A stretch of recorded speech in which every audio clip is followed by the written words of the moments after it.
नाव आहे. कोलकाता हे बेंगोली भाषेचं नाव आहे. बंगाल, पश्चिम बंगाल वास्तविक भारताच्या आता आपण कोणत्या देशात उभं आहे कोणाला सांगता येईल का? बरोबर पूर्व दिशेला आपण उभं आहे. बंगाल जर पूर्व दिशेला असेल त्याला पश्चिम बंगाल असं काढावे. बंगालचे दोन प्रकार होते. भारत स्वतंत्र होण्याच्या अगोदर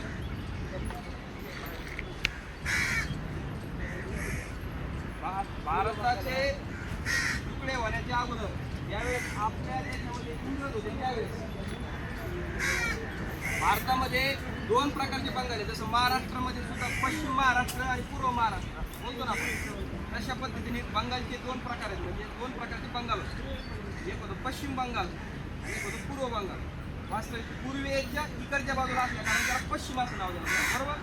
पूर्वेच्या इकडच्या साईडला जो माणूस उभा आहे त्याला काय म्हणावं लागेल? पश्चिम बंगाल. वेस्ट बंगाल म्हणजे पश्चिम बंगाल. वास्तविक ओरिजिनल कोणतं बेंगॉल आहे? ते पूर्व बंगाल आहे. आजचं ते बांगलादेश आहे. पूर्वी हा जो देश आहे भारत देश हा पूर्ण अखंड भारत देश होता. म्हणजे बलुचिस्तान, पाकिस्तान, अफगाणिस्तान, बांगलादेश हा पूर्ण अखंड भारत होता. जे राजे महाराजे होते, राजा हरिश्चंद्र वगैरे हे जे राजे होऊन गेले हे सगळे पूर्ण काय होते? अखंड हिंदुस्थानचे राजे होते. आणि भारत स्वतंत्र होण्याच्या अगोदर सुद्धा हा भारत पूर्ण अखंड भारत होता. तर त्याच्यामध्ये 1971 साली 1947 पाकिस्तान भारत असे दोन देश तयार झाले. आणि पाकिस्तानमध्ये सुद्धा दोन भाग देण्यात आले. मुस्लिम जास्त लोक ज्या ठिकाणी होते ते म्हणजे आजचं पाकिस्तान आणि त्याचबरोबर आजचं जे बांगलादेश आहे ते सुद्धा पाकिस्तानच होतं अगोदर. त्याला म्हणतात ईस्ट पाकिस्तान, वेस्ट पाकिस्तान, पूर्व पाकिस्तान, पश्चिम पाकिस्तान अशी नाव होती त्यावेळेस.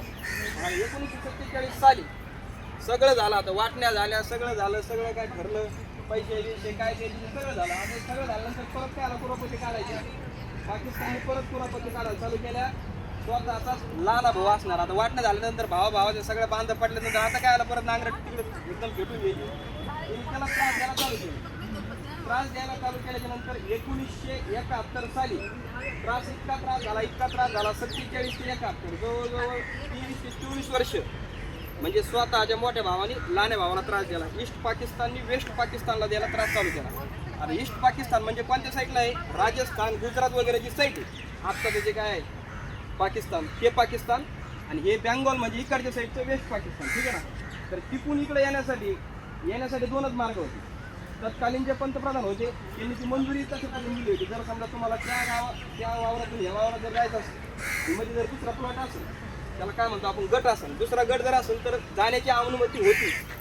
पण पुढं चालून त्याच पाकिस्ताननी दुसऱ्या पाकिस्तानचा एवढा त्रास झाला त्यांनी एक दिवस त्याला संपवायचं ठरलं. आणि इंदिरा गांधीला ही गोष्ट कळली. इतिहास वाचला असेल तर तुम्हाला माहिती असेल. इंदिरा गांधीला ज्यावेळेस ही गोष्ट कळली त्यावेळेस त्यांचं जे हवेतून जे सैन्य येणार होतं ते हवेतच थांबून धरलं. जे जमिनीवर येणार होतं ते जमिनीवर थांबून धरलं.